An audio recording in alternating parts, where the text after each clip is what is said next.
Hello friends, വണ്ടി Toyota ഇന്നോവയാണ്. വണ്ടി ഏകദേശം 1,75,000 കിലോമീറ്റർ ഓടിയിട്ടുണ്ട്. 2010 മോഡൽ വണ്ടിയാണ്. ഇതിൽ കംപ്ലൈൻ്റ് എന്ന് പറഞ്ഞു കഴിഞ്ഞാൽ വണ്ടി ജനറൽ സർവീസ് ഉണ്ട്, ഓയിൽ സർവീസും 4 ബ്രേക്കും കാര്യങ്ങളെല്ലാം ഉണ്ട്, ജനറൽ ചെക്കപ്പും സർവീസ് എല്ലാം ഉണ്ട്.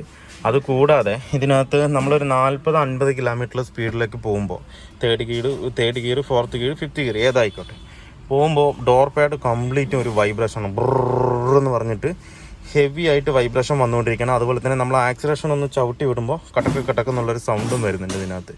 ഇത് മെയിനായിട്ട് ഒന്നിലെ പ്രൊപ്പലർ ഷാഫ്റ്റിൻ്റെ സെൻറ്റർ ബെയറിങ്, അല്ലാന്നുണ്ടെങ്കിൽ സ്റ്റാർ ജോയിൻറ്റ്, ഇതാണ് കംപ്ലൈൻറ്റ് വരാൻ സാധ്യത കൂടുതൽ.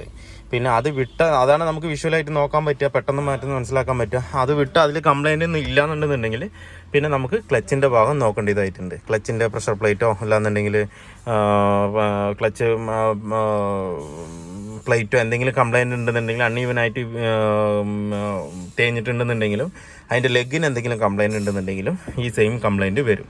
അതൊരു ചാൻസ് മാത്രമാണ്. നമുക്ക് ആദ്യം ഷാഫ്റ്റിൻ്റെ കാര്യം നോക്കാം. പ്രൊപ്പലർ ഷാഫ്റ്റിൻ്റെ സ്റ്റാർ ജോയിൻറ്റും കാര്യങ്ങളും നോക്കിയതിന് ശേഷം മാത്രം ആ ഒരു ക്ലച്ചിൻ്റെ കാര്യത്തിലേക്ക് പോയാൽ മതി. ക്ലച്ച് പെടലും നല്ല ടൈറ്റ് ഉണ്ട്, ചവിട്ട നല്ല ടൈറ്റ് ഉണ്ട്. അപ്പോൾ അതൊരു ചാൻസ് ആവാം. പക്ഷേങ്കിൽ നമുക്കൊന്ന് വണ്ടി ഒന്ന് ലിഫ്റ്റ് ചെയ്തിട്ട് ഈ ഒരു കംപ്ലൈൻറ്റ് പ്രൊപ്പലർ ഷാഫ്റ്റിൻ്റെ ഇതിൻ്റെ ഒന്ന് മെയിനായിട്ട് നോക്കാം. നല്ല വൈബ്രേഷനാണ്, നമുക്ക് ഓടിക്കാനേ പറ്റില്ല, അത്രയും വൈബ്രേഷൻ, ബ്രന്ന് പറഞ്ഞ സൗണ്ടും. ഡോർ പാഡുകൾ കംപ്ലീറ്റ് വണ്ടി മൊത്തമായിട്ട് കുലുങ്ങിക്കൊണ്ടിരിക്കുകയാണ്. എന്തായാലും നമുക്കൊന്ന് ലിഫ്റ്റ് ചെയ്തിട്ട് കംപ്ലൈൻറ്റ് എന്താണെന്നുള്ളത് നോക്കാം. ഈ ഭാഗത്താണ് ഹെവി വൈബ്രേഷൻ വന്നുകൊണ്ടിരിക്കുന്നത്. ഈ സെൻട്രൽ ഷാഫ്റ്റിൻ്റെ ഒരു വൈബ്രേഷനായിട്ടാണ് കിട്ടുന്നത്. ക്ലച്ചിൻ്റെ യാതൊരുവിധ ബുദ്ധിമുട്ടും തോന്നുന്നില്ല. ഇത് നല്ലോണം വൈബ്രേറ്റ് ആകുന്നുണ്ട്. അതുപോലെ നല്ല ഷെയ്ക്കും ഉണ്ട് അതിനകത്ത്, കണ്ടില്ലേ? ഇത്രത്തോളം ഷെയ്ക്കും അതിനകത്ത് വരുന്നുണ്ട്.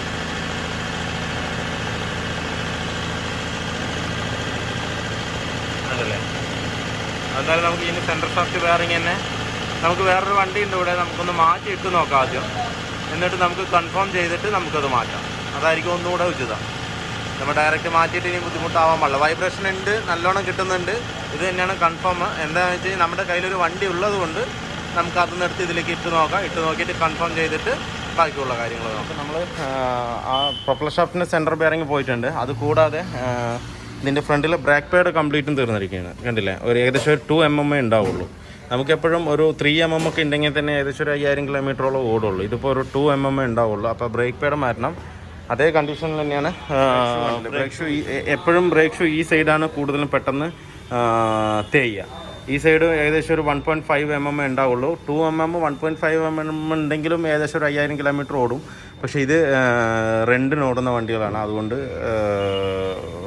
നമുക്ക് മാറ്റി കൊടുത്തു തന്നെയാണ്. എന്താ വെച്ച് കഴിഞ്ഞാൽ ചിലപ്പോൾ 5000 എന്നുള്ളത് ഒരു 10,000 കിലോമീറ്റർ ഓടിയിട്ടായിരിക്കും വരുന്നത്. ആ സമയത്ത് ഈ ബ്രേക്ക് ബുദ്ധിമുട്ടാവും. എവിടെയെങ്കിലും വഴി വെച്ചിട്ടാണ് ബുദ്ധിമുട്ടെന്നുണ്ടെങ്കിൽ നല്ലൊരു സീനാവും. അപ്പോൾ ഈ ബ്രേക്ക് ഷൂവും മാറണം. ബ്രേക്ക് ഷൂവും പറ്റുന്ന കുറവാണ്.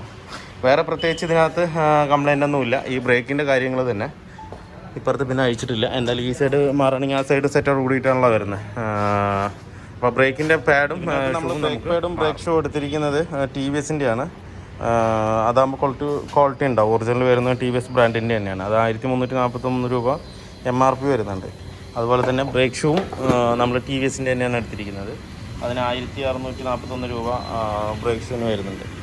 ഇത് കറക്റ്റ് നമ്മുടെ ടൊയോട്ടയുടെ ജെന്യൂൻ പാർട്സ്മാർ തന്നെ ഇരിക്കും ഈ TVSൻ്റെ പാർട്ട് എന്ന് പറഞ്ഞാൽ. അതുപോലെ ടൊയോട്ടയുടെ മാർക്കും കാര്യങ്ങളും എല്ലാം ആയിട്ടാണ് വരുന്നത്. പക്ഷേ ഒറിജിനലെല്ലാം ടൊയോട്ടയുടെ മാർക്കും സീലോട് കൂടിയിട്ടാണ് ഇത് വരുന്നത്. പിന്നെ നമ്മൾ പാഡ് മാറുമ്പോൾ ഇതിൻ്റെ പിന്ന് ടൈറ്റ് ഉണ്ടെന്ന് നോക്കണം. പിന്ന് ടൈറ്റ് ഉണ്ടെന്ന് പറഞ്ഞു കഴിഞ്ഞാൽ വൺ സൈഡ് തേഞ്ഞുകൊണ്ടിരിക്കും. എന്താ വെച്ച് കഴിഞ്ഞാൽ ഈ വശത്തെ പാഡ് കൂടുതലും തേയാൻ സാധ്യത കൂടുതലാണ്.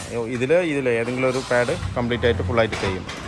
അപ്പോൾ പിന്നെ എപ്പോഴും നമ്മൾ ടൈറ്റ് ഉണ്ടെന്നുണ്ടെങ്കിൽ അത് പക്ക ലൂബ് ചെയ്ത് ഫ്രീ ആക്കിയിട്ട് വേണം, ഗ്രീസ് ചെയ്തിട്ട് വേണം ഇടാനായിട്ട്.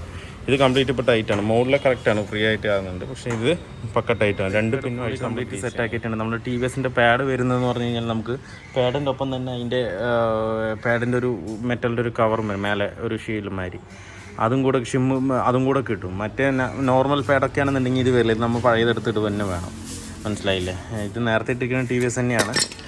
TVSൻ്റെ ആകുമ്പോൾ വലിയ കുഴപ്പമില്ല. ഈ നമ്മുടെ ബ്രേക്ക് ഡിസ്കിനും വലിയ ബുദ്ധിമുട്ട് വരില്ല. വേറുള്ള പാഡുകളെന്ന് പറഞ്ഞാൽ അതിൽ മെറ്റൽ കണ്ടൻറ്റ് കൂടുതലായതുകൊണ്ട് നമ്മുടെ ഈ ഡിസ്ക് റോട്ടറിന് കംപ്ലൈൻറ്റ് വരാൻ ചാൻസ് കൂടുതലാണ്. അപ്പോൾ അതുകൊണ്ട് എപ്പോഴും പാഡുകളൊക്കെ യൂസ് ചെയ്യുമ്പോൾ ടി വി എസിൻ്റെ ഇട്ട് കഴിഞ്ഞ് കഴിഞ്ഞാൽ ഒരു പൗഡർ കോട്ടിങ് പോലെയാണ് അത് വരുന്നത്, കണ്ടില്ലേ. എത്ര തേഞ്ഞാലും നമുക്ക് ഈ ഷൂവേ തേയുള്ളൂ, അല്ലാതെ ഡിസ്ക് തേയില്ല. നമുക്ക് ഷൂ പാഡ് തേഞ്ഞാൽ 1500 രൂപ, ഡിസ്ക് തേഞ്ഞ് കഴിഞ്ഞാൽ ഒരെണ്ണത്തിന് 2000-2400 രൂപ വില വരും. അപ്പോൾ അതുകൊണ്ട് അങ്ങനെയുള്ള യൂസ് ചെയ്യുമ്പോൾ ടി വി എസിൻ്റെ തന്നെ യൂസ് ചെയ്യുക. അതുപോലെ തന്നെ നമ്മൾ കാലിപ്പർ പിന്നൊക്കെ കാലിപ്പറെ കംപ്ലീറ്റ് അഴിച്ച് ലൂബ് ചെയ്ത് ക്ലിയർ ആയിട്ട് കയറ്റിയിട്ടുണ്ട്. എന്ന് വെച്ച് കഴിഞ്ഞാൽ അത് മൂവ്മെൻറ്റ് ഇല്ലയെന്ന് പറഞ്ഞു കഴിഞ്ഞാൽ ഒരു സൈഡ് മാത്രം കൂടുതൽ തേഞ്ഞ് പോകാൻ സാധ്യത കൂടുതലാണ്. ഇപ്പോൾ നമുക്ക് റിയറുള്ള ബ്രേക്ക് ഷൂ ഇപ്പോൾ നമ്മൾ മാറ്റിയ ബ്രേക്ക് ഷൂ. അതിൽ ഒരു സൈഡ് നമുക്ക് എപ്പോഴും എല്ലാ ഷൂ ആണ്, ഏത് ഷൂ ആണെങ്കിലും ഏത് കമ്പനിയുടെ ആണെങ്കിലും മാരുതി ആണെങ്കിലും ഏത് വണ്ടിയാണെന്നുണ്ടെങ്കിലും വൺ സൈഡ് ഷൂ മാത്രമേ നമുക്ക് പെട്ടെന്ന് തേഞ്ഞു പോകുള്ളൂ. ഇതാണ് ഇതിലിപ്പോൾ ഒരു 1 mm ഉണ്ടാവുള്ളൂ. 1.5 2 mm ഉണ്ടെന്നുണ്ടെങ്കിൽ നമുക്ക് 10,000 കിലോമീറ്റർ വരെ ഓടിക്കാം. ബ്രേക്ക് പാഡിനെ അപേക്ഷിച്ചിട്ട് എപ്പോഴും റിയറിലെ ബ്രേക്ക് ഷൂ കൂടുതൽ നമുക്ക് ലൈഫ് കിട്ടും. ഏകദേശം 80,000 കിലോമീറ്റർ 70,000 കിലോമീറ്ററോളം ലൈഫ് ബ്രേക്ക് ഷൂവിനകത്ത് കിട്ടും. അത് നല്ല ഷൂഡ് ആണെന്നുണ്ടെങ്കിൽ 70-80,000 കിലോമീറ്ററോളം ഷൂവിന് ലൈഫ് ഉണ്ട്. ഫ്രണ്ടിൽ ബ്രേക്ക് പാഡ് ഏകദേശം ഒരു 25 to 30 കിട്ടുള്ളൂ. അതിൻ്റെ ഡബിൾ നമുക്ക് ലൈഫ് ബ്രേക്ക് ഷൂവിന് കിട്ടും. അപ്പോൾ എന്തായാലും നമ്മൾ ഇതിൻ്റെ ബ്രേക്ക് ഷൂ കംപ്ലീറ്റ് മാറ്റിയിട്ടുണ്ട്. ടി വി എസിൻ്റെ തന്നെയാണ് ഇട്ടിരിക്കുന്നത്.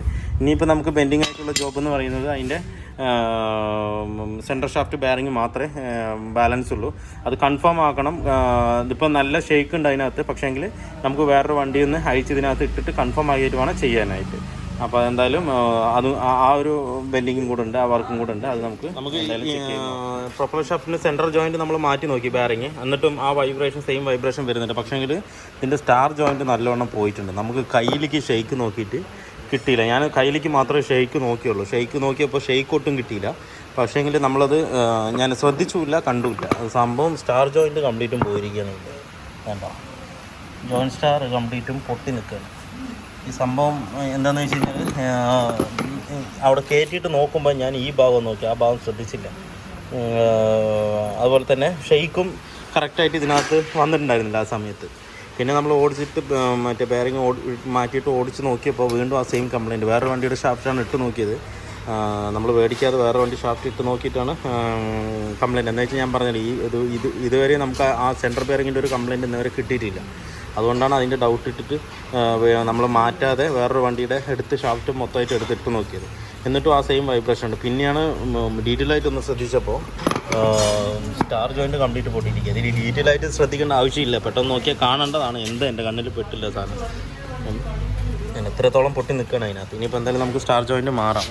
സ്റ്റാർ ജോയിൻറ്റ് നമ്മൾ ഗോഗോട്ടിയാണ് എടുത്തിരിക്കുന്നത്. ഇതന്നെ അതിനകത്ത് നമുക്ക് സെറ്റ് ചെയ്യാം. സ്റ്റാർ ജോയിൻറ്റ് കംപ്ലീറ്റ് സെറ്റ് ചെയ്തിട്ടുണ്ട്. സ്റ്റാർ ജോയിൻറ്റ് കയറ്റുമ്പോൾ എപ്പോഴും കപ്പിൽ കുറച്ച് നമ്മൾ എക്സ്ട്രാ ഗ്രീസ് ഇട്ടിട്ട് വേണം കയറ്റാനായിട്ട്. അതിൽ കമ്പനി വരുന്ന ഗ്രീസ് കുറച്ച് കുറവായിരിക്കും. അപ്പോൾ എക്സ്ട്രാ കുറച്ചുകൂടെ ഗ്രീസ് ഇട്ടിട്ട് വേണം അത് കയറ്റാനായിട്ട്. ഇപ്പോൾ നമ്മൾ ഇന്നോവയുടെ വർക്ക് ഫുള്ളി കംപ്ലീറ്റ് ആയിട്ടുണ്ട്. നേരത്തെ എന്ന് പറഞ്ഞു കഴിഞ്ഞാൽ നമ്മൾ ഒരു 40 കിലോമീറ്റർ സ്പീഡ് മേലെ പോയി കഴിഞ്ഞ് കഴിഞ്ഞാൽ വണ്ടി ഫുള്ള് ഷിവറിങ് ആണ്. ഷിവറിങ് എന്ന് പറഞ്ഞാൽ അത്രയും ഹെവി ഷിവറിങ് ആണ്. ഇപ്പോൾ ആ സ്റ്റാർ ജോയിൻ്റാണ് പോയിരിക്കുന്നത്. ഞാൻ സ്റ്റാർ ജോയിൻറ്റ് ഷെയ്ക്ക് ചെയ്തിട്ട് എനിക്ക് ആദ്യം കിട്ടിയില്ല. അതുകൊണ്ടാണ് ഞാൻ മറ്റേ ചെറിയൊരു ഷെയ്ക്ക് ആ സെൻട്രൽ ബെയറിങ്ങിൽ ഉണ്ടായിരുന്നു. പക്ഷേ ഇന്നേ വരെ സെൻട്രൽ ബെയറിങ് ഇന്നോവയ്ക്ക് മാറ്റേണ്ട ഒരു അവസ്ഥ വന്നിട്ടില്ല. എൻ്റെ അനുഭവത്തിലില്ല, ഉണ്ടാവും, എൻ്റെ അനുഭവത്തിലില്ല. അതുകൊണ്ടാണ് ഞാൻ വേറൊരു വണ്ടിയുടെ അഴിച്ചിടാൻ കാരണം. അപ്പോൾ അഴിച്ചിട്ടപ്പോഴും അതേ കംപ്ലയിൻ്റ് ഉണ്ട്. പിന്നെയാണ് ഡീറ്റെയിൽ ആയിട്ട് നോക്കുമ്പോൾ അതിൻ്റെ സ്റ്റാർ ജോയിൻറ്റ് പോയിട്ടുണ്ട്. പക്ഷേ അത് പെട്ടെന്ന് കാണാവുന്ന ഒരു കംപ്ലയിൻ്റ് ആണ്. പക്ഷേ എൻ്റെ കണ്ണിൽ അത് കണ്ടുമില്ല. ഞാൻ ഷെയ്ക്ക് ചെയ്ത് നോക്കുമ്പോൾ അത് കിട്ടിയില്ല. അതാണ് സംഗതി ഉണ്ടായത്. എന്തായാലും സ്റ്റാർ ജോയിൻറ്റ് പോയതായിരുന്നു, പക്ക പോയതായിരുന്നു. പൊടിഞ്ഞ് നിൽക്കുമായിരുന്നു അതിനകത്ത്.